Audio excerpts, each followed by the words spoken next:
This is Gemara and Beitzah Daf Lamed Aleph for the learning for this month. The month of Tishrei has been generously sponsored as a schos for Hashem of Shem ben Yutam Mirtashem. He should have a continued recovery. The schos of the entire Chabur is learning should be a tremendous schos for Hashem for him, as well as a schos shidduch for Shir Miriam Bas Rizagitol Shal Chaim and Tavira Shain Dalesa Bas Shana Malkal Elio Mordechai Bas Tava Shendel Esther Gitol Bas Tava Shendel, as well as a schos for Hashem of Shmuel Yosef and Yefei Man of Vega Chaim and Sar Shlom Simrei Zeleitel Sar Bas Kenan Delita Bas Yim Bas Chayis Sullivan Mindel, Eliezer Paris with Shalei Shalom As Naomi Bashavik Shirchan Shmo Ben Til Dinan Ben Khan and Rezol, Milka Chaya Bas Mina Din Ina Vachin Mindas Viva Figure Dorna Khalesa Saluva, Rivka Bas Vasheva, Naftali Siva Mechel Esther, Besoich Shar Achayli Yisrael. And then we begin on the top of a Daf Lamed Aleph, a new parak to start off the day. Says the Mishnah, not a new parak, a new Mishnah. Says the Mishnah, Mevi and Eitzim min Asada min Amechunas. You have a fire on Yantif, you need extra fuel for your fire.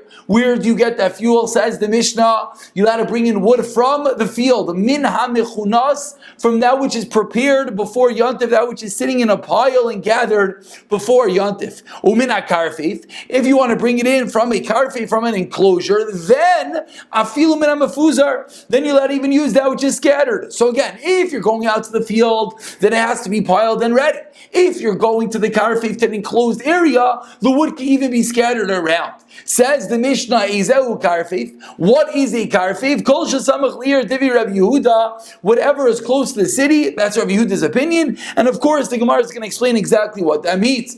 Rabbi Yosi Aimer explains, Rabbi Yosi, no. Kol shenechnas eloi b'paiseches, afilu b'seichat chum, Shabbos. Says Rabbi Yosi a different opinion. Whatever you need a paiseches, what is a paiseches? As we'll see in the Gemara, it means a key. If you have to enter into the area with a key, then even if it's anywhere within the tchum, it's going to be allowed. Meaning, the first opinion Rabbi Yehuda said, if it's in an enclosure, it has to be near the city. Rabbi Yosi seemingly is extending this, and says Rabbi Yosi, if you have a key to get into this area, with anywhere within the tchum, which obviously is quite large, you're going to be allowed to gather it in. Says the Gemara, let's begin to understand exactly what this halacha of bringing wood in on Shabbos. Amar Rav Yehuda Amar Shmuel, says Rav Yehuda Amar Shmuel, Ein mevi'in eitzin element of mechunasim. Just like the Mishnah taught us, you're not allowed to bring wood except something that is mechunas, it's piled, it's prepared before Yantif. Shebekar element of mechunasim, Shabekarfeif in an enclosure.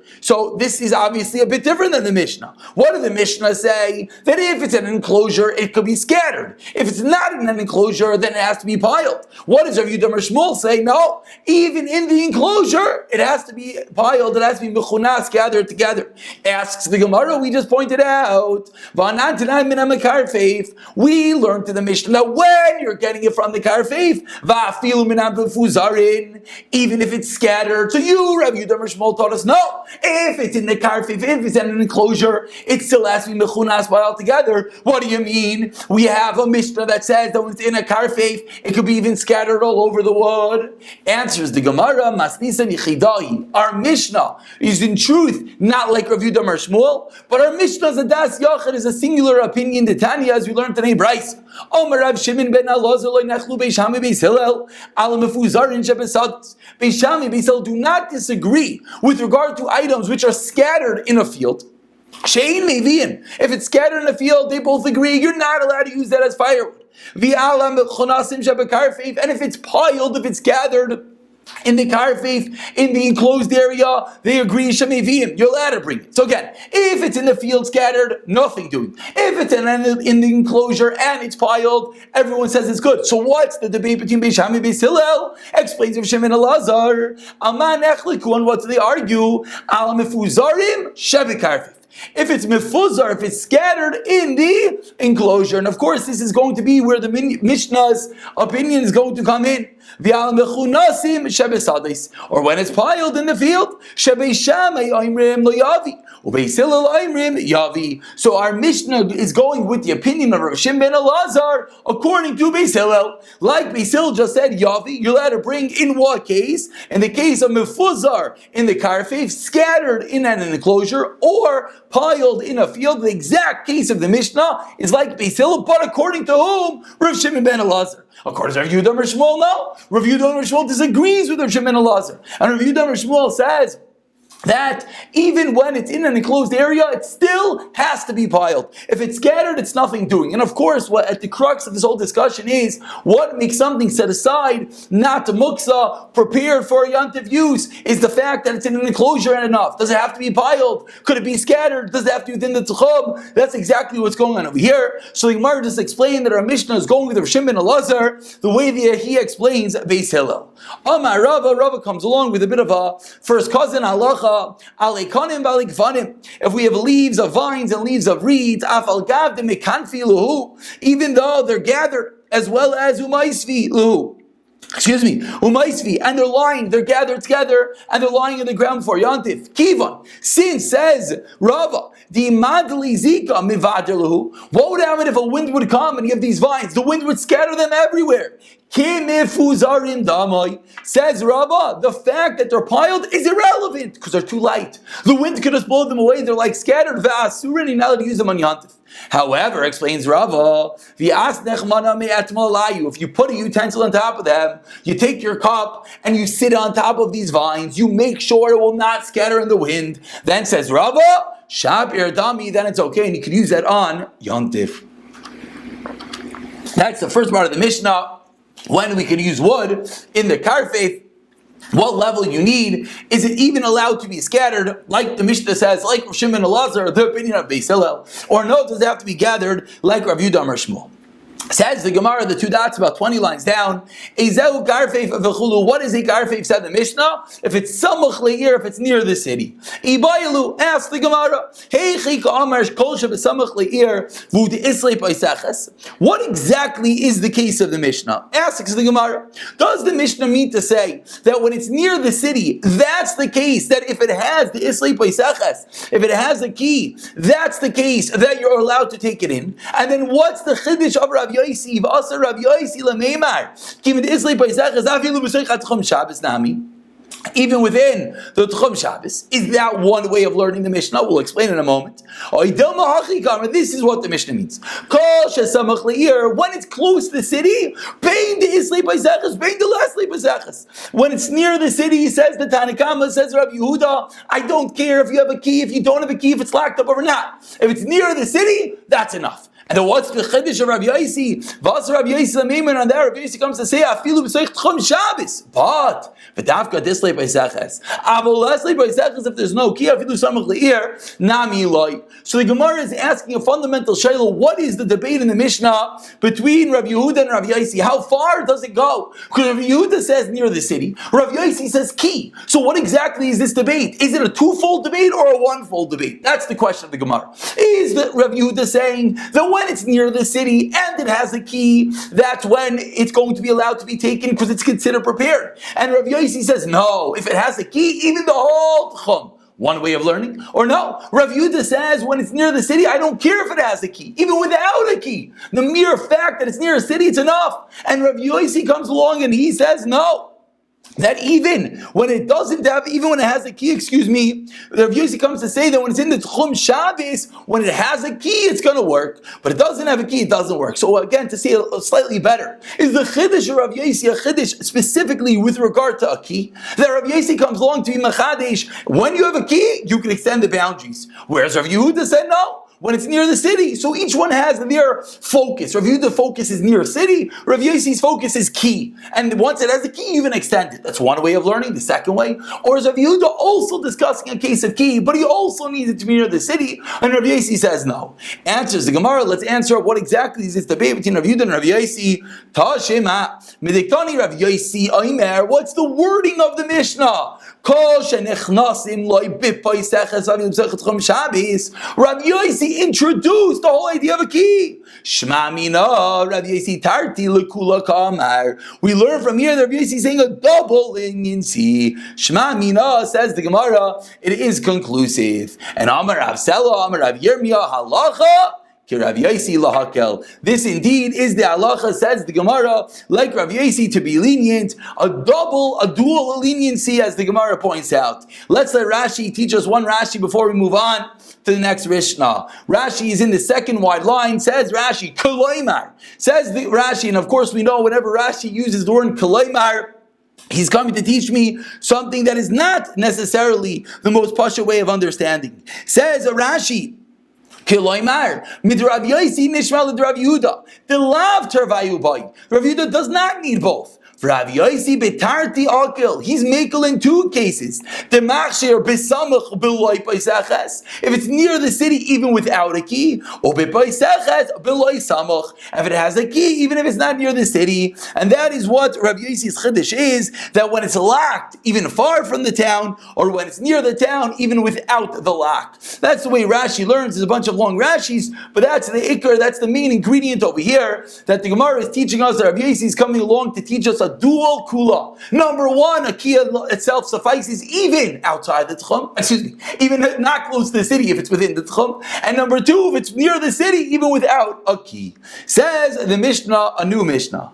Ein mevakin loy eitzim loy min hakayris loy min hakayra. You're not allowed to chop wood, neither from beams nor from wood. Shenishra b'yantiv, that broken yantiv. Vein mevakin loy b'kardav loy b'magira loy b'magal ella b'kaipitz. So number one, what type of wood are you allowed to use? And number two, what utensil are you allowed to use? Number one, you're not allowed to chop wood. That's what? That broke from a beam on yantif. That came from wood on yantif. Number two, you're not allowed to chop wood with an axe, a kardaim. Number two, a magira, a saw. Number three, a magal, a sickle. What are you allowed to use? A kuipet, which we've seen already, is a butcher's cleaver. And now let's turn over to Lamed Aleph Amud Beis, and let's let the Gemara explain exactly what is going on over here. Again, two parts to the Mishnah. Number one, what type of wood are you allowed to cut down? Number two, what utensil are you allowed to use to cut down that wood? Says the Gemara, or I should say, the Gemara starts off by asking a question. What does the first part of the Mishnah say? You can't cut down wood. Second part of the Mishnah says you could cut down with a butcher's cleaver. What's going on? The Mishnah said you can't cut it down. The good old inserting words into the Mishnah. The first part of the Mishnah says, do not let it cut down. What do you not let it cut down? Minat savar shel kairais, a stack of beams. Nor from a beam that broke in yantiv. Avol, what are you allowed to chop? Mivakin minat kairais shenish b'me'erev yantiv. If a beam broke an Erev Yantiv, now it's set aside for firewood. Now you're allowed to cut it down. But when you cut it down, don't use the saw, sickle, or axe. You must use the butcher's cleaver. So says the Gemara, two parts to the Mishnah. Number one, regular wood, don't touch. If it broke Erev Yantif, then you could touch it. How can you touch it? With the butcher's cleaver. We have a right to this in Mavakim Eitzlom and Asavar Shal Kairais. Now with the pile of beans, Lom and Akairish be Yantif. And now with something that broke on Yantif, because it's not prepared. Showing us that the issue is a Muksa issue. But if it's prepared before Yantif, because the beam broke before Yantif, then you're allowed to cut it down. And how are you allowed to cut it down? Because with the butcher's cleaver. And one of the items the Mishnah said you're not allowed to use was the kardaim. Says the Gemara 10 lines down, Lamed Aleph on a base, Uloi bekardaim, 2 dots. Omar Rav Chanina bar Shalmaya mishmei derav. Lo yishanu ela b'nekevoy shaloi. Avol b'zachar shaloi. Motor. There's two parts of an axe, says the Gemara. We don't necessarily associate with this so much because we don't necessarily use axes to chop wood.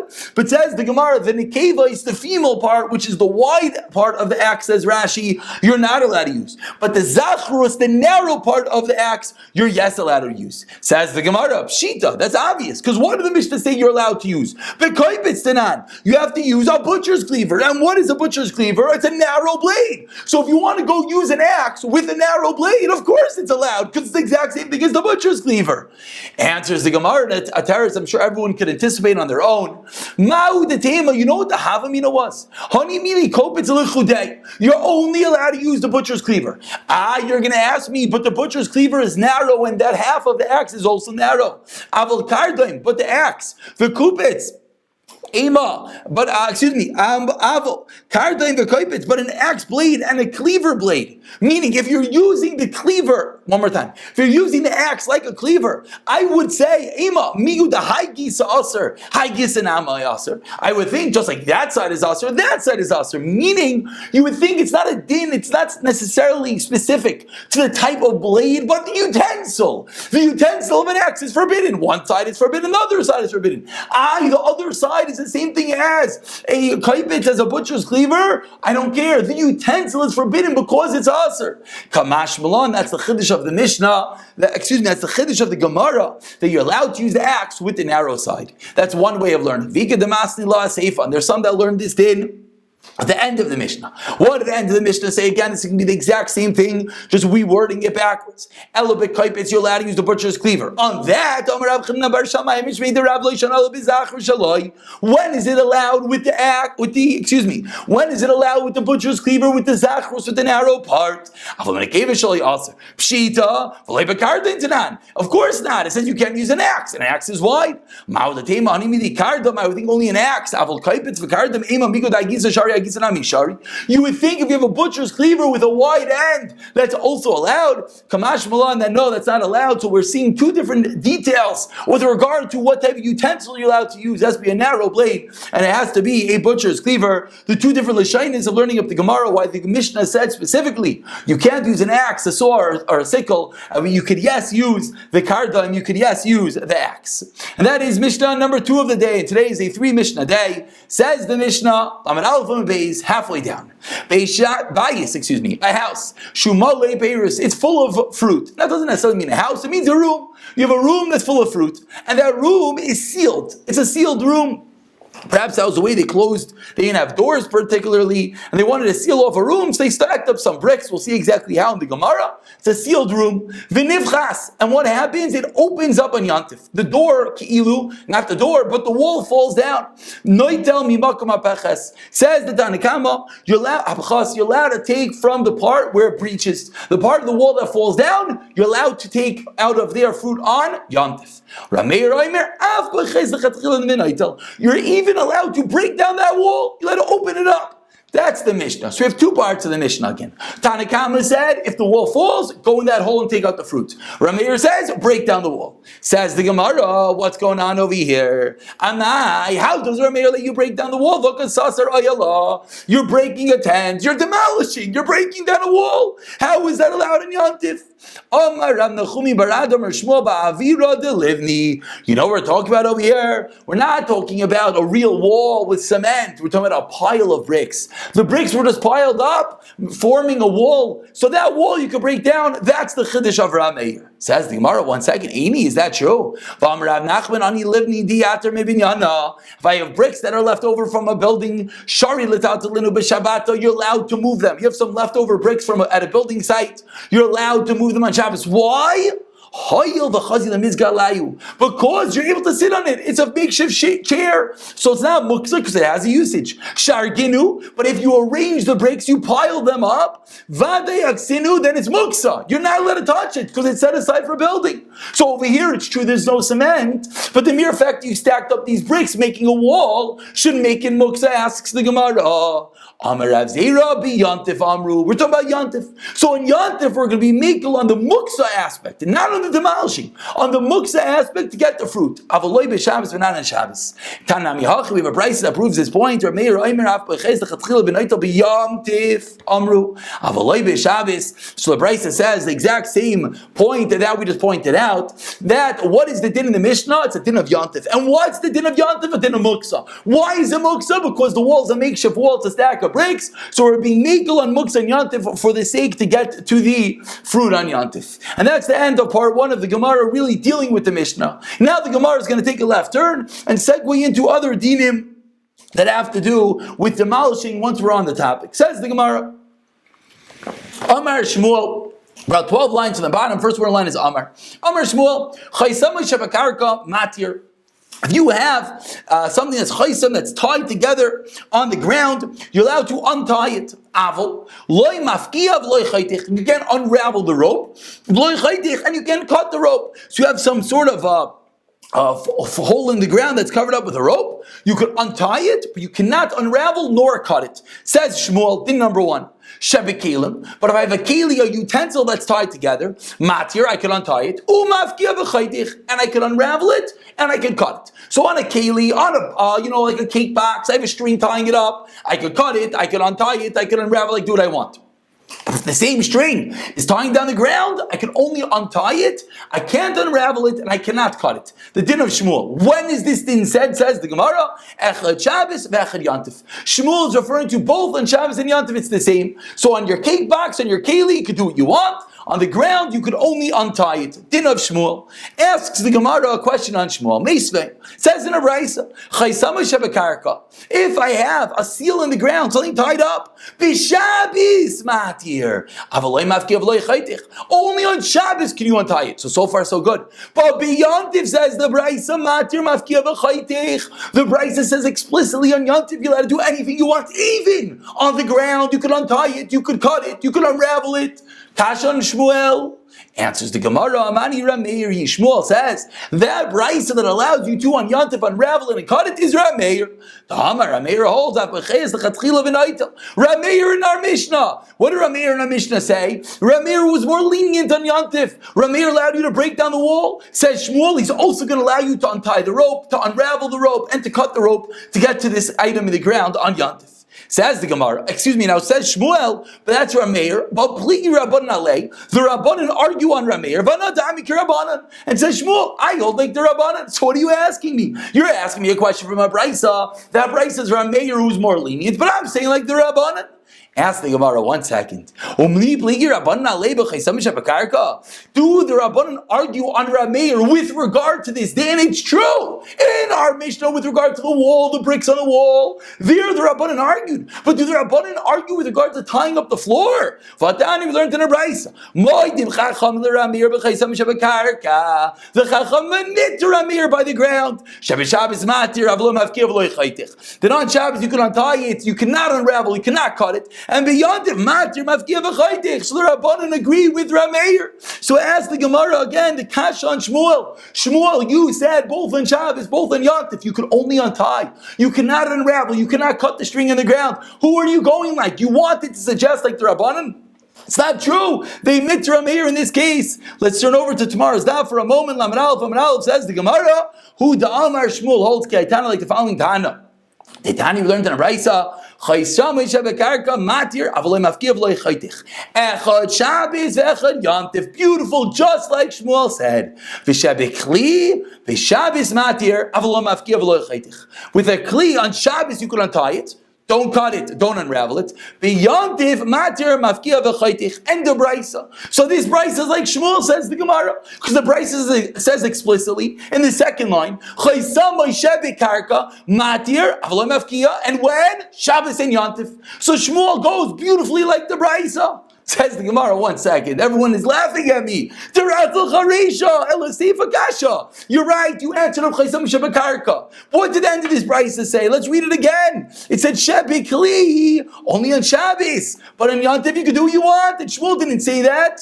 Answers the Gemara, Hamani Ram Nechemyehi. This Beitzah is going with Rav Nechemyehi. The Beitzah that's talking about with regard to the kelim is going like Rav Nechemyehi Damar Kol HaKelimin and Yitalam Al Derech Tashmishan. That you're only allowed to use an item for its primary usage, and therefore you're not allowed to use an item. You're not allowed to cut open the rope for a not primary usage. We're ready to go into tomorrow's daf. We'll pick up with this din of Rav Nechemyehi, explaining how this Beitzah is like Rav Nechemyehi, and Mir Tashem tomorrow.